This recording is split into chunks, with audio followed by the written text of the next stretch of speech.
Bienvenidos y gracias por venir a la sesión científica de la Fundación Renal, que empezamos este año un poquito tarde. Deberíamos haber empezado un poco antes, pero por logística, pues nos hemos ido a febrero. Estamos ya trabajando en el calendario de esta temporada, por así decirlo, y está, por supuesto, abierta a que todo el mundo quiera participar. Si alguien tanto que quiera participar como que tenga alguna idea o necesidad que veamos que puede preparar alguien y que puede ser interesante para la comunidad renal en general, del tema que se os ocurra. Esto es cuestión de comentárnoslo y lo valoramos, lo pensamos y vemos quién puede ser la persona idónea para darnos esa sesión científica. Y la de hoy la va a dar a Mariluz la conoce todo el mundo y si no la conoce yo la presento.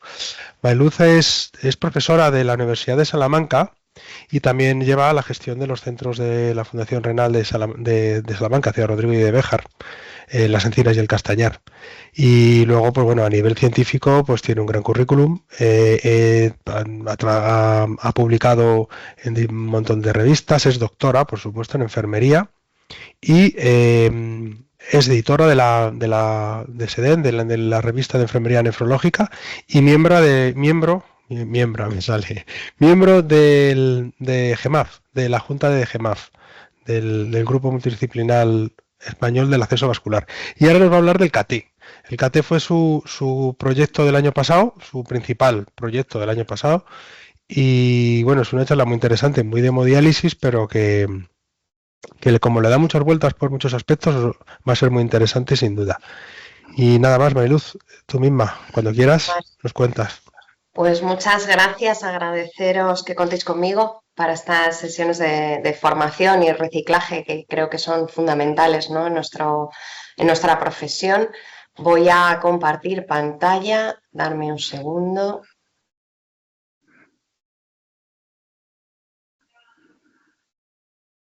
¿Se ve bien la Sí, pantalla? perfecto, Vale, Mariluz. perfecto. Pues eso, como os decía, pues darme la oportunidad de seguir trabajando con mis compañeros y con el resto de la gente que se ha conectado hoy, un poco las inquietudes que tenemos en las unidades de diálisis, ¿no? Cómo trabajamos, qué es lo que valoramos y a qué tendemos. Esta presentación, como veis, ya el nombre ha tenido polémica, ¿verdad? La hemos lanzado como ¿es el sexo la mejor condición a la hora de estimar la dosis de diálisis recomendada? También se ha lanzado en redes sociales como es el género, ¿no? La mejor condición.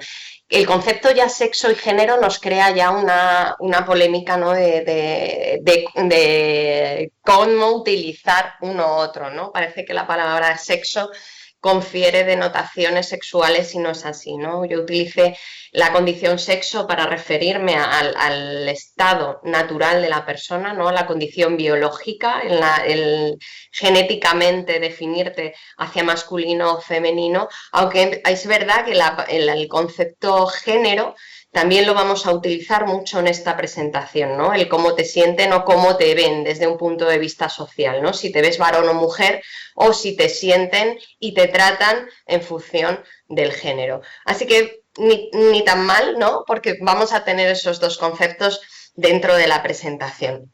Pero dentro de la presentación, además, lo principal de lo que vamos a hablar es de la dosis de diálisis, ¿eh?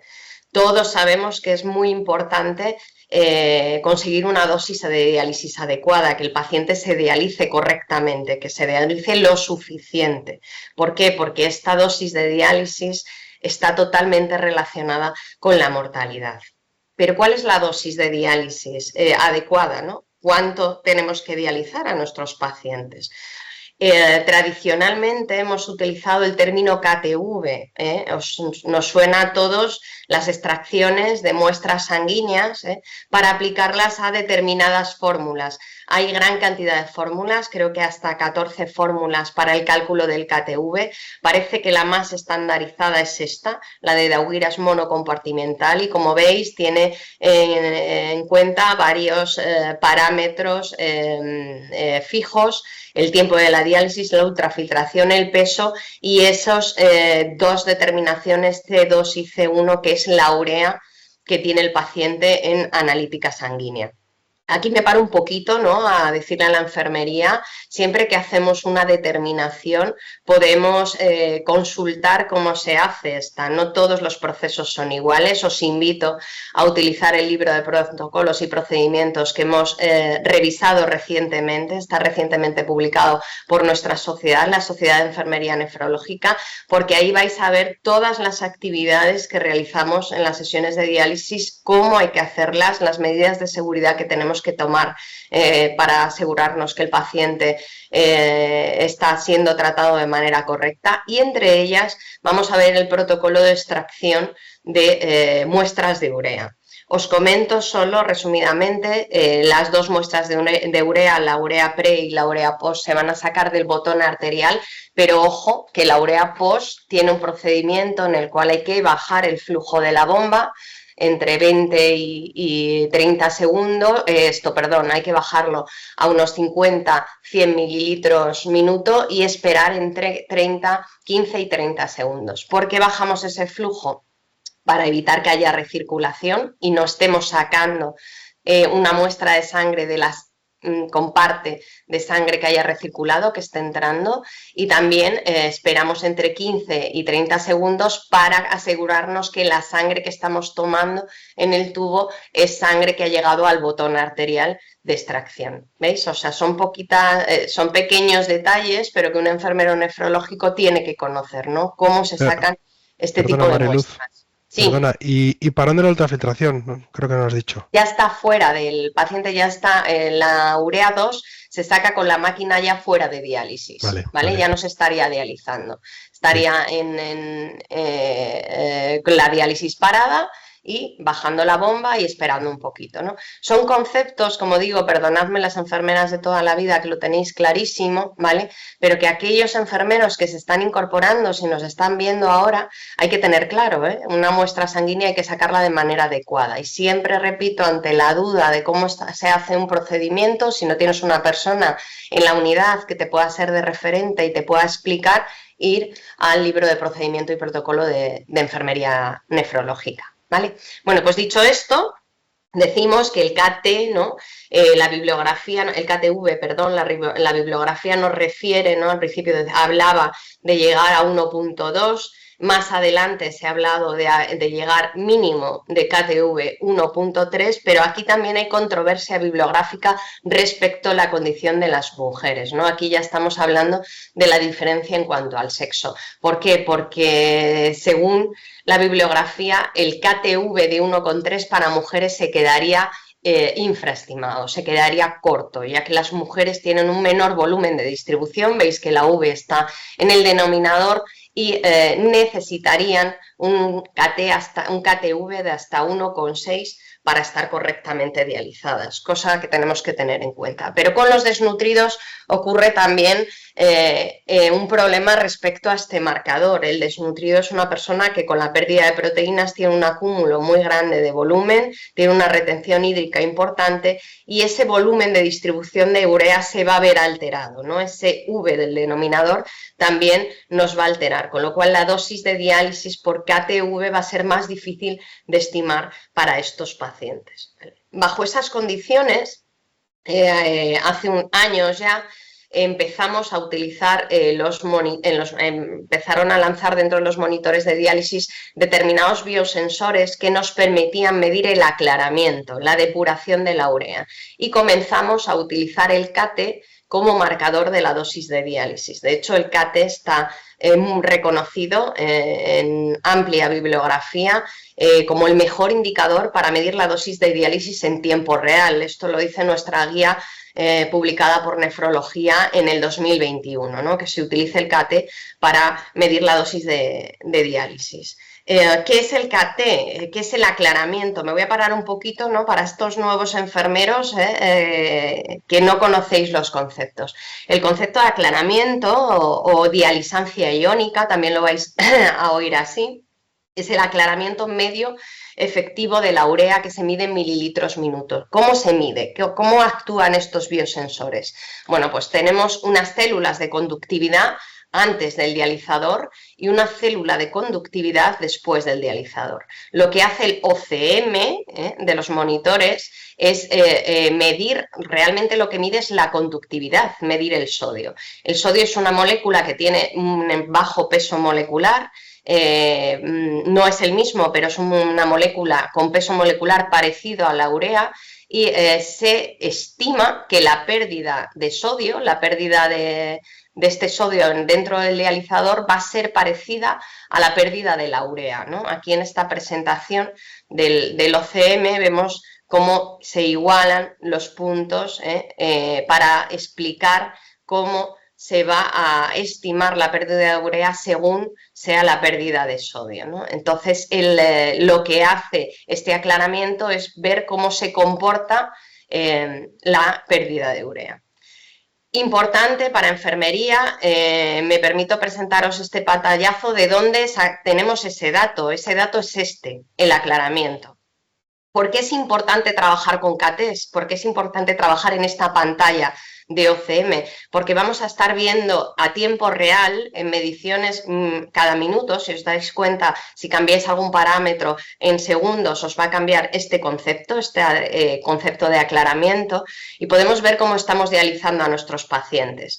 ¿Qué quiere decir esto? Que, por ejemplo, si tenemos un catéter, estamos con ese catéter dializando en ramas normales y vemos que tiene un aclaramiento justo, que está por debajo de 200, ¿no? Decimos 200 un poco el límite de una buena eficacia, de un buen aclaramiento. Si está por debajo de 200, en 150, en ramas normales, y lo pasamos a ramas invertidas, podemos ver si sube o no el aclaramiento. Y lo podemos ver inmediatamente. O sea, a lo mejor si ese catéter sube de 150 a 180, a 200, vemos que con ramas invertidas ese catéter está funcionando mejor, está consiguiendo mejor aclaramiento, ¿vale? Este concepto es muy importante porque si tenéis la pantalla de los monitores de diálisis constantemente puesta en este estado, estáis viendo, según pasamos, constantemente cómo se está dializando nuestro paciente. Si subiendo el flujo de bomba le sube más el aclaramiento, ¿no? Hay veces que subimos el flujo de bomba y no conseguimos mejor eficacia dialítica porque hay más recirculación. Entonces podemos jugar, ¿no?, con este concepto de aclaramiento para ver cómo se está haciendo el intercambio de la urea. En nuestros monitores de diálisis también podemos ver el KTV dentro. Si queremos, en lugar de obtener KTV dentro del monitor, podemos meter ese concepto de V, urea, sería el volumen de distribución de urea, y lo que hace la máquina es calcular el volumen según la fórmula de Watson. Nosotros le podemos meter directamente el volumen, si lo tenemos, si lo hemos calculado, o simplemente meter los valores. La fórmula de Watson es diferente para hombres y mujeres, como veis, tiene en cuenta la edad, la altura, el peso y el sexo. Entonces meteríamos ahí esos datos y en lugar de proporcionar datos de KT, nos proporcionaría datos de KTV, ¿vale? O sea, tenemos a nuestro alcance los dos parámetros de eficacia dialítica. Vale. ¿Cuál es la dosis de KT, ¿no? Hemos hablado que podemos medir KTV, KT, vamos a trabajar con el KT aquí en esta presentación. Y bueno, desde que Lori y colaboradores establecieron una diferencia de KT según el sexo, ¿no? Las mujeres tenían que superar un KT de 40 litros y los hombres de 45 como mínimo, vieron que esta corte de KT 40 y 45 tenía una relación directa con la mortalidad. Años más tarde se ha podido ver que calcular el KT según el área de superficie corporal tenía unos mejores resultados en cuanto a mortalidad. El área de superficie corporal se calcularía según la fórmula de Du Bois que tenéis en pantalla. Con esto decidimos, el objetivo de este estudio era comparar la diferencia de supervivencia entre los dos objetivos de KT. KT medido por sexo, que vamos a llamar KTXS, y KT ajustado a superficie corporal, y analizar qué factores impiden alcanzar estos dos KT. Para esto hicimos un estudio retrospectivo de 2 años de duración en los 15 unidades de la Fundación Renal, 11 centros periféricos y 4 unidades hospitalarias. Los datos nos lo proporcionó la historia clínica informática Nefrosoft. Vamos a presentar un poco las variables y dentro de estas vamos a distinguir entre variables que van asociadas a pacientes y variables asociadas a sus sesiones clínicas. Dentro de las de pacientes tenemos las demográficas, sexo y edad. Hemos registrado comorbilidad, etiología de la enfermedad renal y tiempo en diálisis, y luego ya variables antropométricas, índice de superficie corporal y la superficie corporal mediante Watson. Respecto a las variables de las sesiones, las variables que hemos sacado de nuestras sesiones son el acceso vascular, fístula catéter, el tiempo de la terapia y tiempo de las sesiones, el tipo de terapia y tiempo de las sesiones, y luego ya el tamaño del dializador, el flujo de baño y el flujo de bomba o el flujo de sangre que obtenemos de los pacientes. Variables principales, el CAT que obtienen los pacientes según el corte determinado por Lori y colaboradores, variable sexo, o el CAT según superficie corporal. Por supuesto, hemos medido las defunciones, la mortalidad en estos 2 años. Comenzamos el estudio con 1.829 pacientes, más de 317.000 sesiones de diálisis, aunque hemos excluido aquellos pacientes que llevaban menos de 3 meses por la inestabilidad intradiálisis, las sesiones muy cortas de menos de 2 horas o muy largas de más de 5 horas, ¿no? Porque podían ser un sesgo de resultados, y aquellas sesiones a las cuales no le hemos podido recoger todos los datos, ¿no? Que tenían datos equivocados o erróneos. Finalmente, nuestra muestra ha sido de 1.432 pacientes, 296.262 sesiones de diálisis. Respecto a los resultados en cómo se ha distribuido la población, tenemos una edad media de casi 68 años, el 65% de la población fueron varones y el tiempo en diálisis alrededor de 60 meses. Como es habitual, la principal etiología de enfermedad renal fue la etiología diabética. Bueno, me voy a parar en este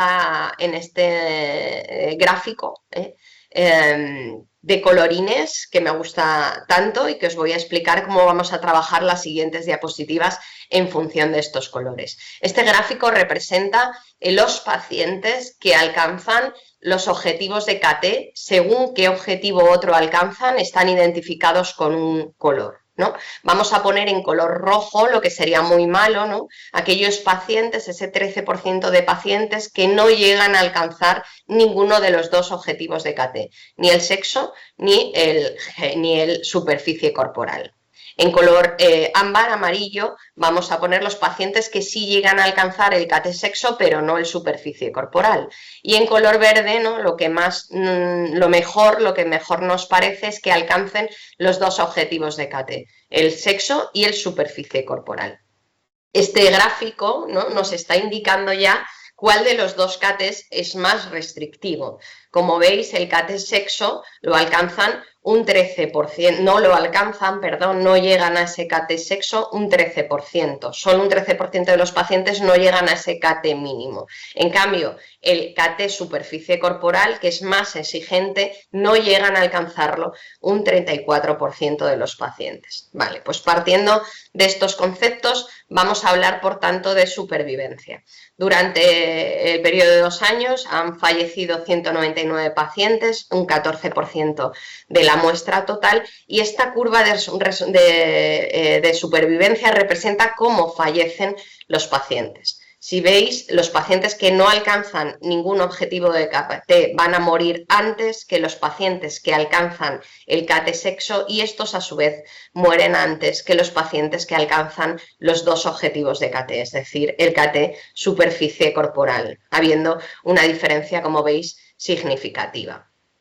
Este gráfico que os presento ahora es un análisis multivariable mediante regresión de Cox ajustada a edad, comorbilidad, permanencia en hemodiálisis y superficie corporal. Lo que nos dice este gráfico, que representa esta P, que es estadísticamente significativa, es que aquellos pacientes que alcanzan ambos objetivos de KT, que llegan al KT superficie corporal, el alcanzarlo es un factor protector frente a la muerte, ¿vale? En cambio, en este otro gráfico, los vemos, esta P que deja de ser significativa, como esto ya no ocurre para los pacientes que solo alcanzan el KT sexo. Ya el alcanzar KT sexo no es un factor protector frente a la muerte, ¿vale? Hemos hablado entonces de la supervivencia, que era el primer objetivo de nuestro estudio. Vamos a hablar ahora de los factores asociados, ¿no? De cómo dializamos, cómo esos factores de la diálisis o cómo esos factores interpersonales afectan a conseguir uno o ambos objetivos de KT. Y vamos a empezar hablando de las cosas malas, ¿no? ¿Cuáles son las condiciones que hacen que los pacientes no alcancen objetivos de KT?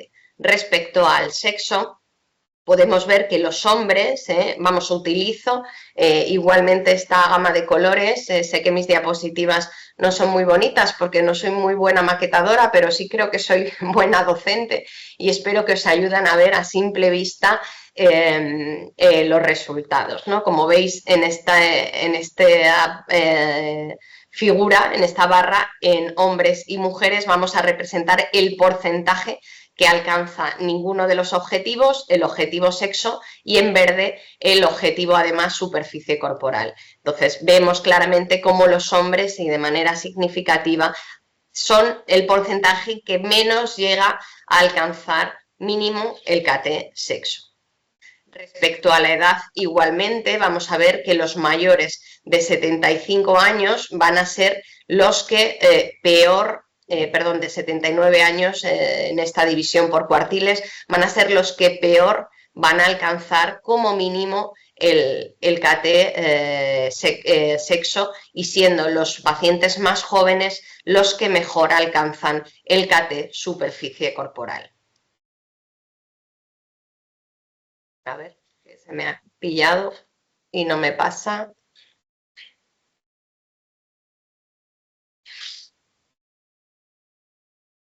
Perdonad que no me pasa la siguiente diapositiva. ¿Me escucháis bien? Sí, ¿a ti sí te pasa, Mariluz? A mí no me pasa. ¿A vosotros? No, no pasa. Está bloqueada. Ahora Ahora sí. A ver qué ha pasado. No sé, se quedó como bloqueada la pantalla, ¿verdad? Estábamos ahí. Vale, parece que sí, Vale. sigo, perdonad, ¿eh? Vale, respecto a otros factores, ¿no? A otras variables que habíamos analizado asociadas a pacientes, tenemos la comorbilidad, ¿no? Aquellos pacientes con una comorbilidad alta, con un Charson mayor a 8 puntos, vemos que alcanzan peor el objetivo de KT mínimo. Esto tiene una explicación lógica. Aquellos pacientes que están en peores condiciones de salud son los que peor van a tolerar las diálisis. Vamos a tener que retornarlos antes, hacer diálisis menos frecuentes, más cortas, para que puedan tolerar. Y respecto al tiempo que llevan en diálisis, igual, si dividimos por cuartiles, podemos ver que los que llevan poco tiempo en diálisis también alcanzan peor el KT mínimo.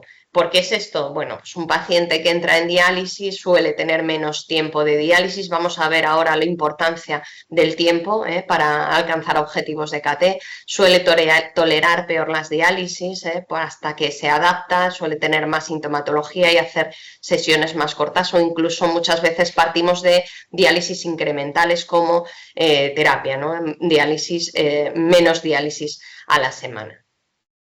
Vamos a hablar ahora de aquellos pacientes, ¿no? Nos vamos a parar un momento en la condición amarillo, aquellos pacientes que sí que alcanzan el KT sexo, pero no llegarían a alcanzar el KT superficie corporal. Vale, en este caso, como os podéis imaginar, ¿no? Como pone ahí el dibujo, se trata de aquellos pacientes que tienen una superficie corporal superior a la media o que dentro de su índice de masa corporal son obesos. Como veis, la franja roja, o sea, sí llegan al KT sexo, es pequeña, son los que mejor llegan, pero en cambio la franja amarilla, ¿no?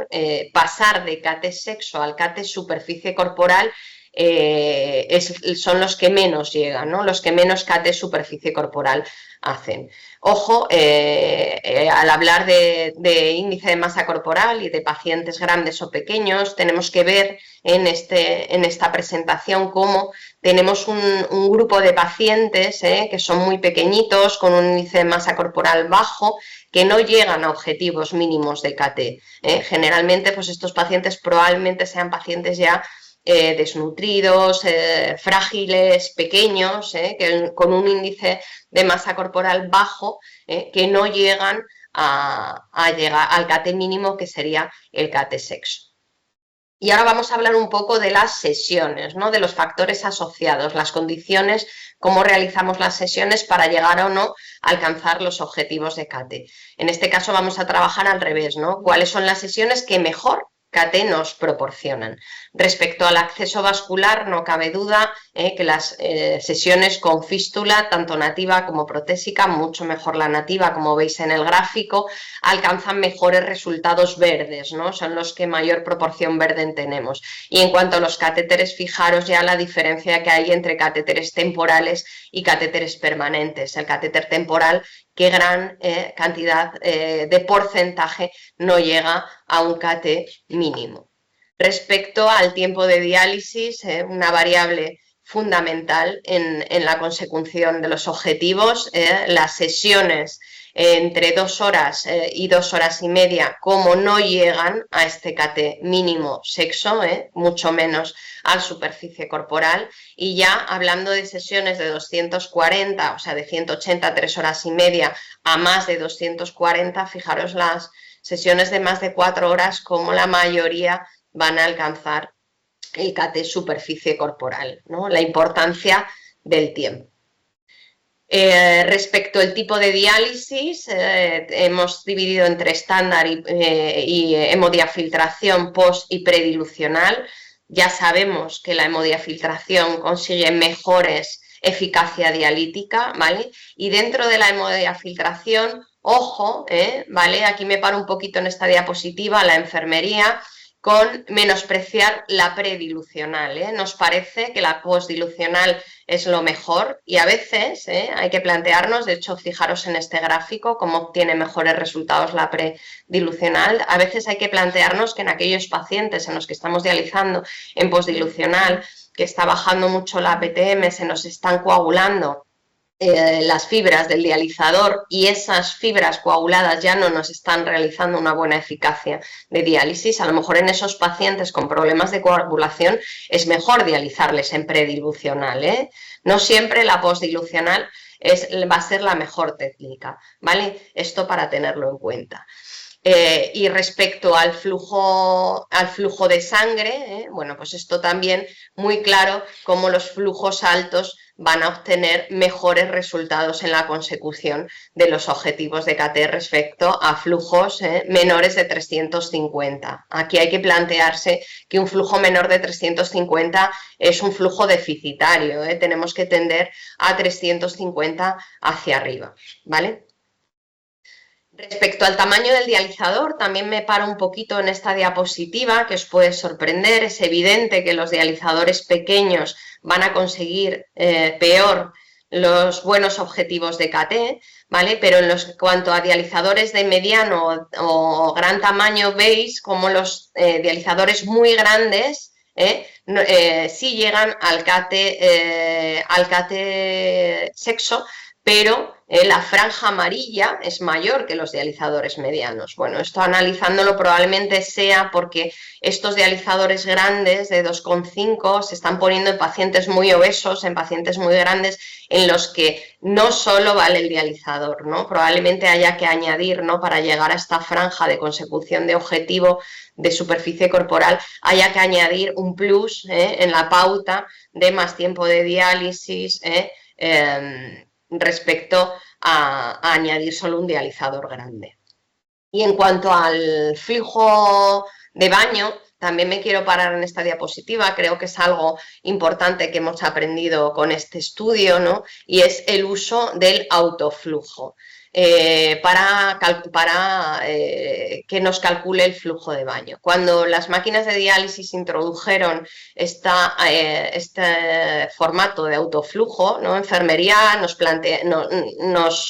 se nos metió en la cabeza que era mejor dializar en autoflujo y directamente le dabas a autoflujo on, pensando que así exprimías más el flujo de sangre, ¿no? Respecto a la diálisis. Bueno, esto no es del todo correcto. El flujo, cuando la máquina la tenemos en autoflujo, el monitor va a calcular el baño que va a lanzar en función del flujo de sangre, y en flujos de sangre bajos el autoflujo nos va a dializar con flujo de baños bajos. Os voy a poner un ejemplo. La pauta estándar de autoflujo es tenerlo a 1.2. Si nosotros tenemos un flujo fistular de 300 y le estamos dializando al paciente con autoflujo, vamos a multiplicar ese 1.2, o sea, esos 300 mililitros minutos de sangre por 1.2, con lo cual estamos dializando con un flujo de baño de 360.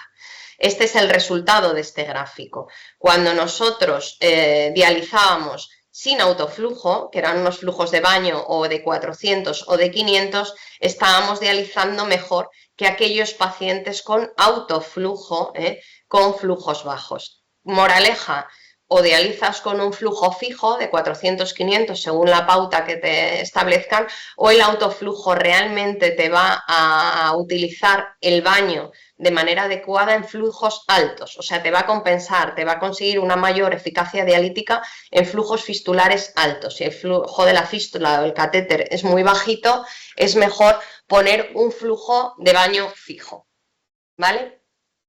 Bueno, acabo esta presentación con esta tabla. Yo no soy muy de tablas, sabéis que me gusta más presentar con dibujitos o con figuras, pero bueno, sí que os pongo esta tabla, que es el análisis multivariable de cómo actúa, ¿no? Cómo interfiere cada una de las variables que os acabo de presentar en alcanzar o no los distintos objetivos de KT. Este sería el OR, esta representación que tenemos aquí, ¿no? Entonces, ¿qué quiere decir este tiempo que, como veis, dentro de la carita verde, de la carita de alcanzar los dos objetivos de KT, es mucho mayor que los demás? Quiere decir que el tiempo multiplica por 10 las posibilidades de llegar al KT superficie corporal, ¿no? La terapia, el tipo de terapia por 2, el flujo por 1,76, así. Y en cuanto a los factores de riesgo, ¿no? El riesgo de no llegar al mínimo, que es el KT sexo, pues como veis el tiempo multiplica por 13. Los pacientes que se dializan por debajo de 180 minutos tienen 13 veces más riesgo de no llegar al objetivo sexo, que es el objetivo que queremos mínimo, ¿vale? Como conclusiones, por tanto, de esta primera parte de la presentación, decir que dentro de la individualización de la dosis de diálisis medida por KT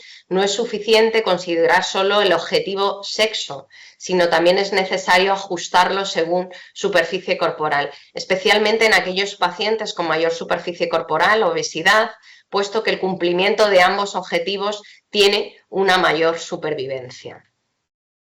A ver, se me ha vuelto a pillar, yo creo. Ahora, ¿qué decimos de las variables que hemos analizado? Pues las técnicas convectivas, el tiempo de diálisis, el flujo de bomba, la superficie del dializador, la fístula nativa favorecen a cumplir todos los objetivos de KT, donde, como hemos visto, el factor tiempo es el que más peso tiene sobre cumplir estos objetivos. Vale, no sé cómo lo veis, el KT lo comentamos al final, ¿vale? Pero nosotros, cuando hemos estudiado, este ha sido el trabajo con el que hemos estado principalmente este año dentro del equipo de investigación de la Fundación, pero a la hora de analizar datos nos planteamos que había diferencias, ¿no? en la descripción de las pautas, en cómo se realizaba la diálisis en hombres y en mujeres. Por eso nos planteamos esta otra parte del estudio que nos va a hablar del género.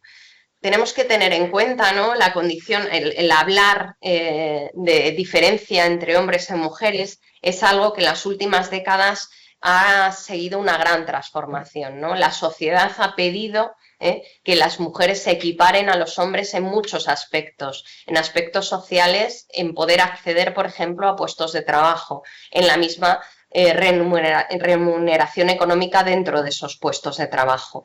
Pero no solo en el mundo laboral, ¿no? Se entiende a una equidad.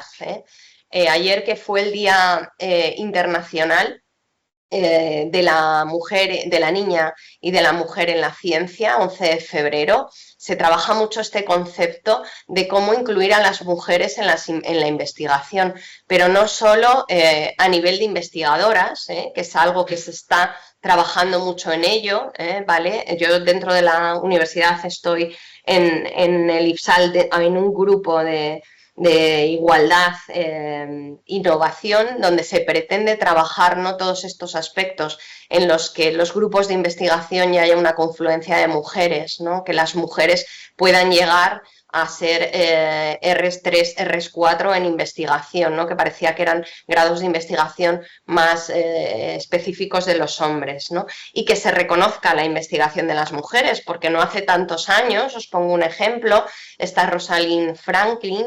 Ella fue la precursora del funcionamiento del ADN, de cómo estaba estructurado el ADN, y no se le reconoció.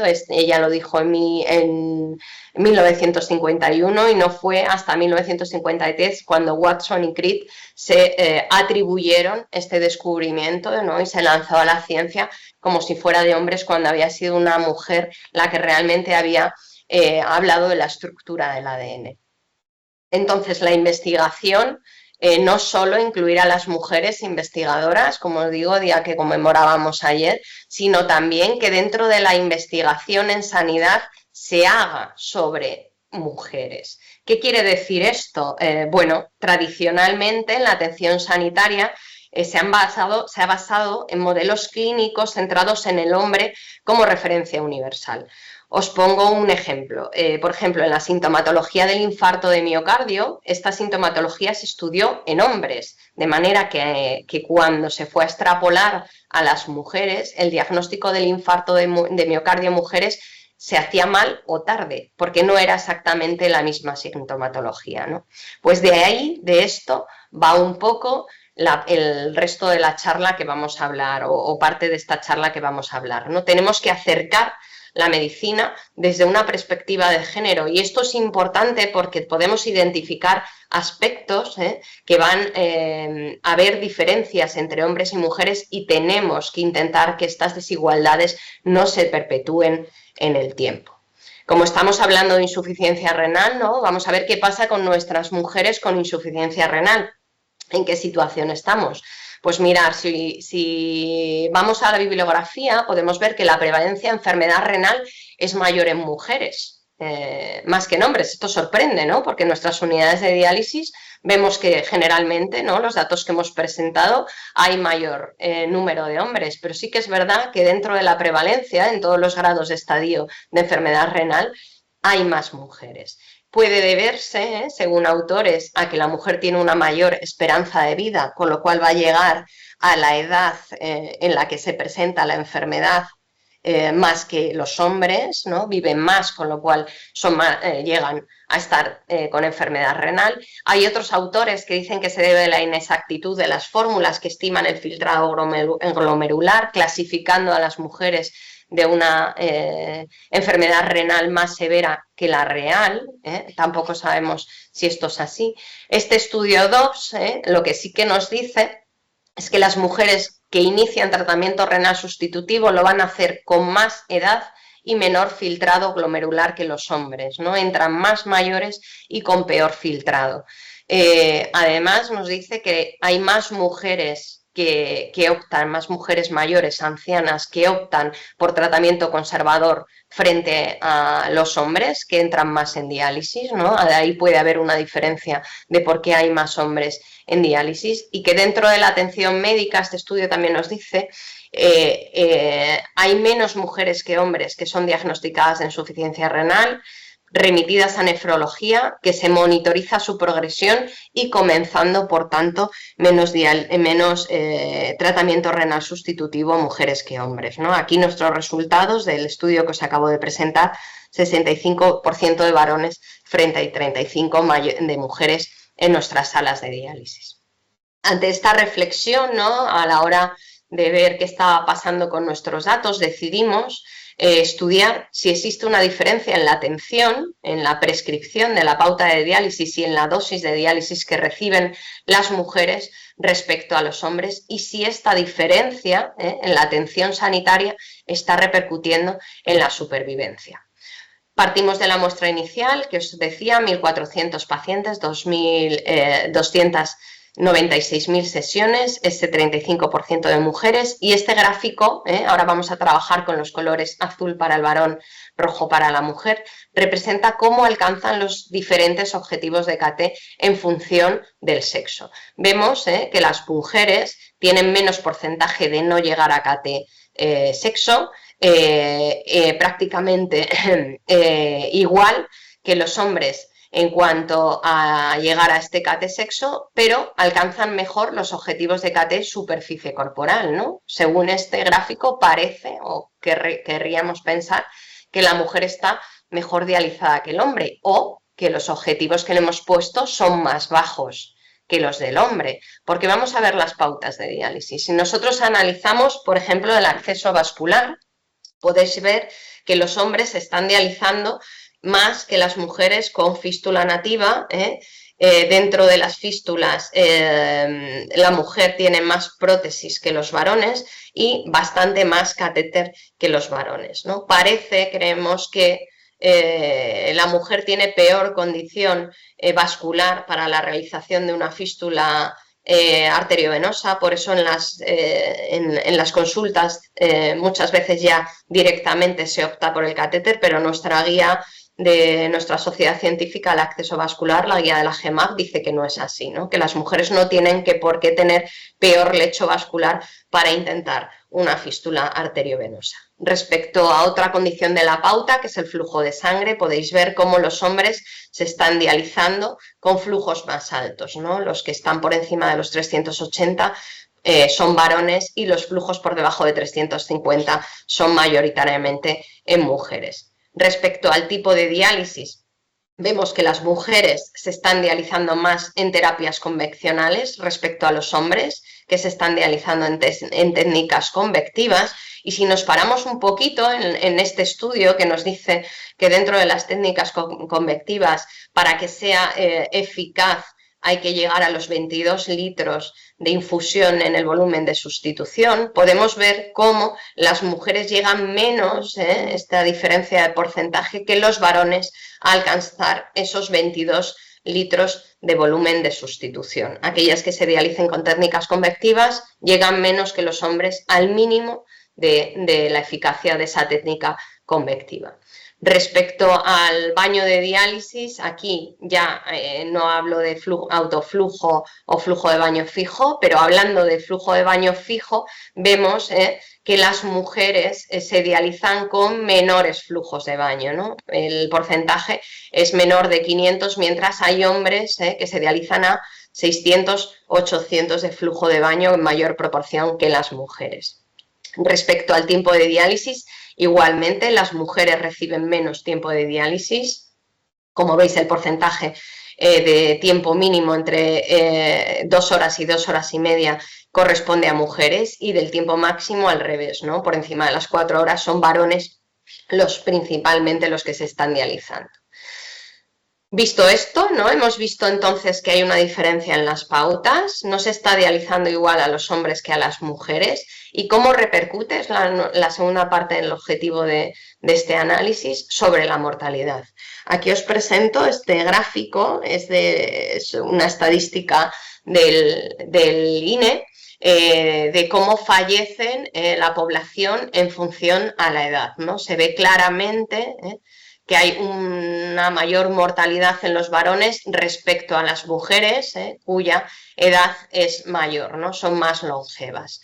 ¿Qué ocurre en nuestros pacientes en diálisis? Pues que eso deja de pasar, ¿no? Las mujeres en diálisis fallecen como los hombres. Vemos que no existe una diferencia significativa respecto a la mortalidad entre hombres y mujeres. Es decir, en población general las mujeres viven más y esta supervivencia en pacientes en diálisis se está perdiendo.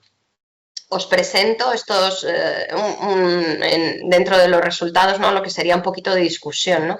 Cosas que dice la bibliografía que puede influir. La Sociedad Española del Corazón establece, bueno, como principal causa de muerte sabemos que es la cardiovascular, las enfermedades vasculares, es la primera causa aquí, casi al 30%, y esta sociedad nos dice que las mujeres fallecen un 6% más que los hombres de causa cardiovascular, ¿vale? Dentro de que la mujer es más longeva, fallece más por estas causas. Bueno, en este estudio que habla de las causas cardiovasculares y no de la mujer en diálisis, podemos ver que la mortalidad cardiovascular en la mujer de diálisis se invierte, o sea, desaparece, aumenta otro tipo de mortalidad que hace que la cardiovascular ya no es la causa de desventaja frente a los hombres.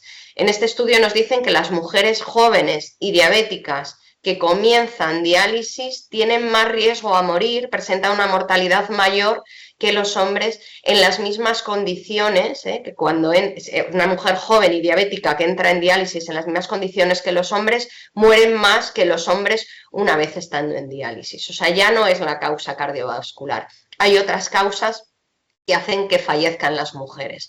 De manera que si nos vamos a nuestros resultados, ¿no? Y vemos la curva de supervivencia, esta es la misma curva que os presenté antes para toda la población, pero ahora solo para mujeres. Si vemos esta curva de supervivencia, podemos ver igualmente que aquellas que no llegan al CAT mínimo fallecen antes que las que consiguen al llegar al CAT sexo, y estas antes que las que llegan al CAT superficie corporal, ¿no? Con lo cual aquí estamos viendo que la supervivencia sería mejor si alcanzaran mejores valores de CAT.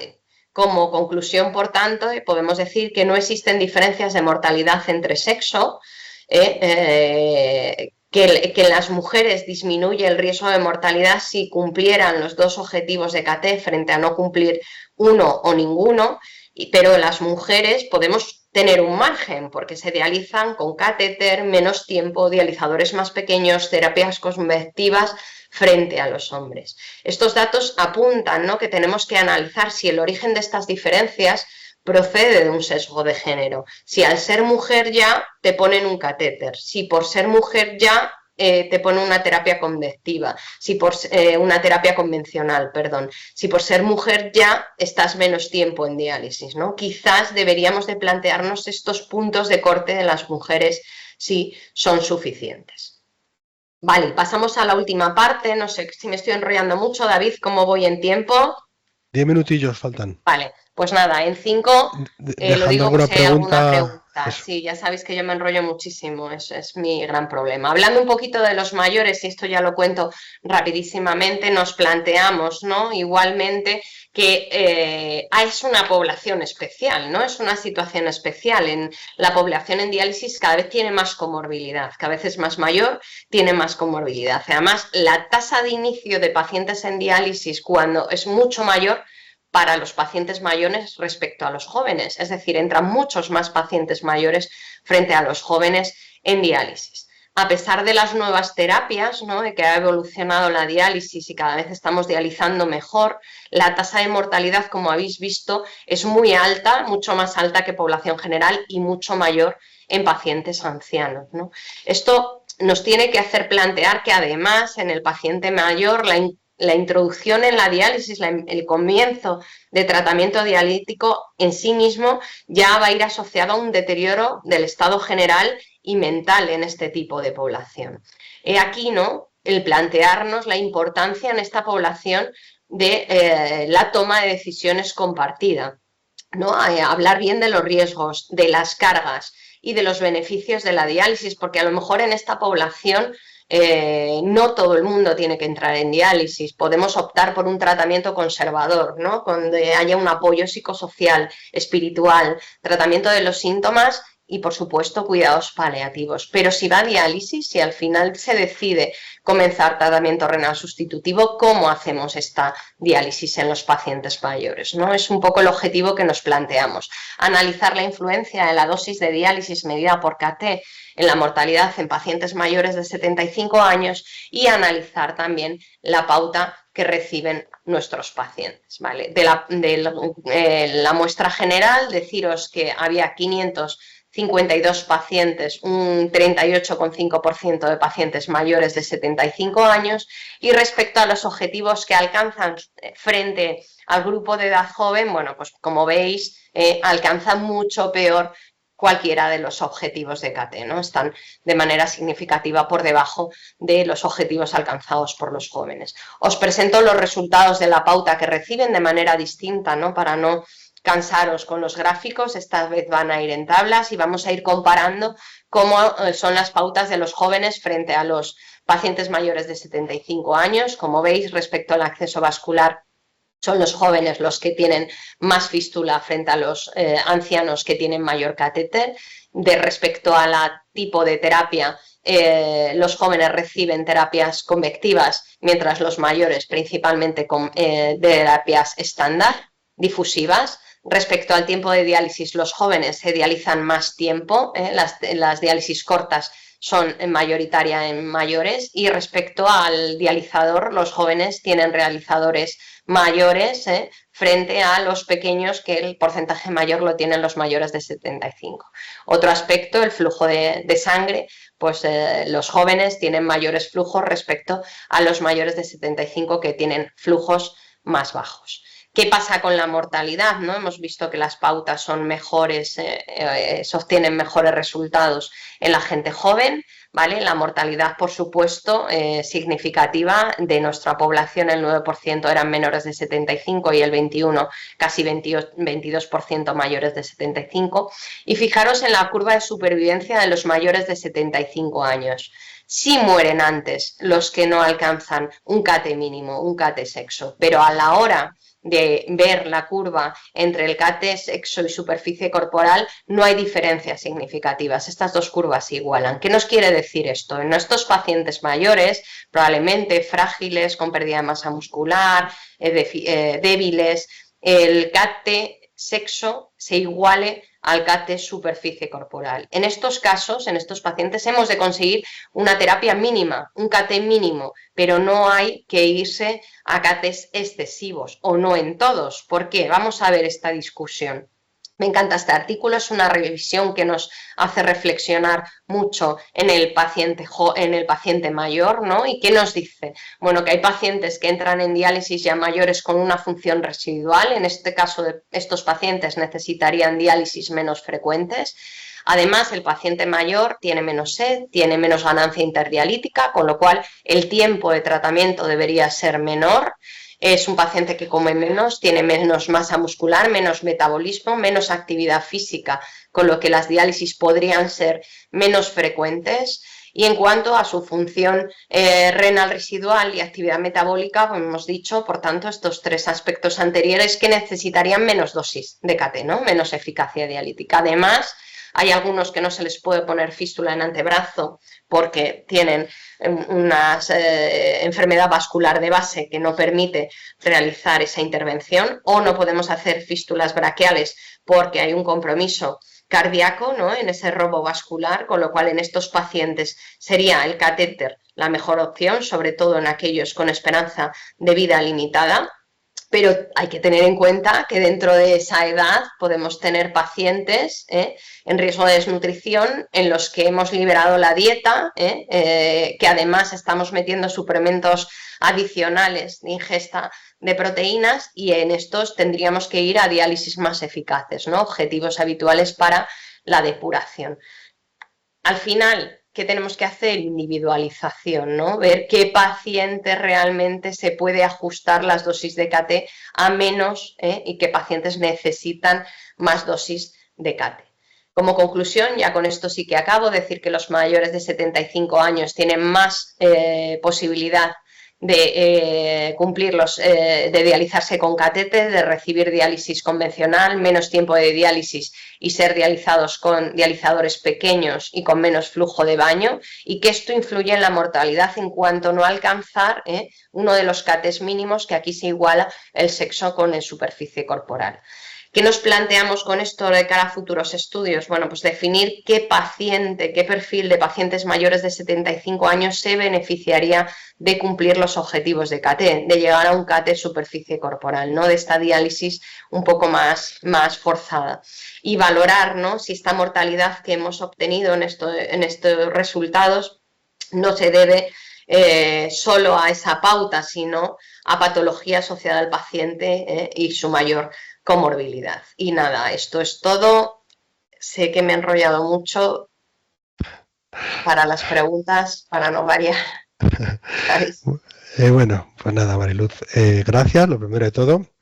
No te he cortado porque, bueno, no hay una sesión después como en los congresos, ni mucho menos. Sí.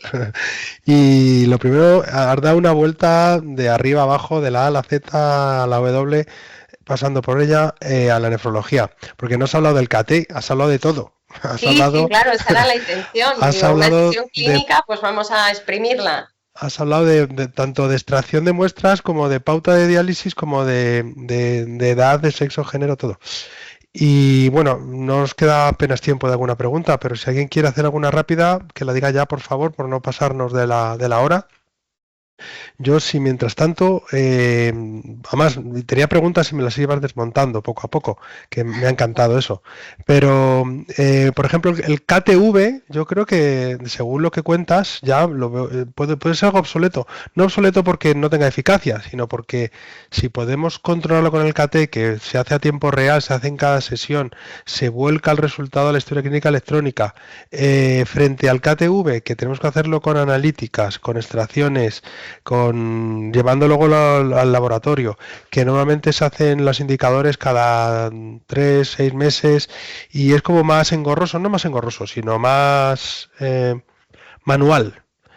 Yo creo que está más, es mucho más efectivo hacer todo por KT. No sé cómo lo ves. Bueno, yo ahí no voy a ser yo la que le diga a los nefrólogos si tenemos que sacar o no las muestras. Ni yo. Hacer una muestra, bueno, pues antes pues los KTV se sacaban mensuales, ¿no? Con la analítica mensual. Nosotros, por ejemplo, en nuestra unidad ahora los estamos haciendo semestrales. Hacer una muestra incluso anual, se podría hacer de vez en cuando de KTV para corroborar. Bueno, no me parece mal. Tú date cuenta que el CAT de los monitores es una estimación. Puede haber un error de ese monitor. Generalmente nosotros nos damos cuenta, la enfermería se da cuenta porque nosotras vemos si cambiamos a un paciente de un monitor y de repente le baja el CAT y dices, ostras, ¿qué CAT está teniendo este paciente de la mañana? Si el de la tarde me ha dado una cifra muy baja que no corresponde, ¿no? Y ahí ya sospechamos que hay un error de medición.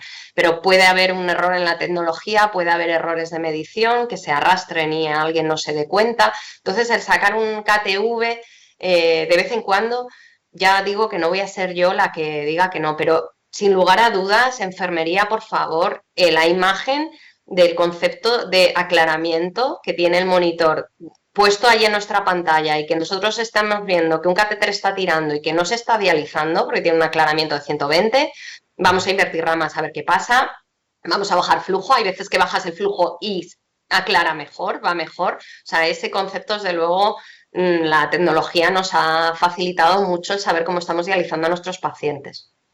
Y es diario, efectivamente. Claro.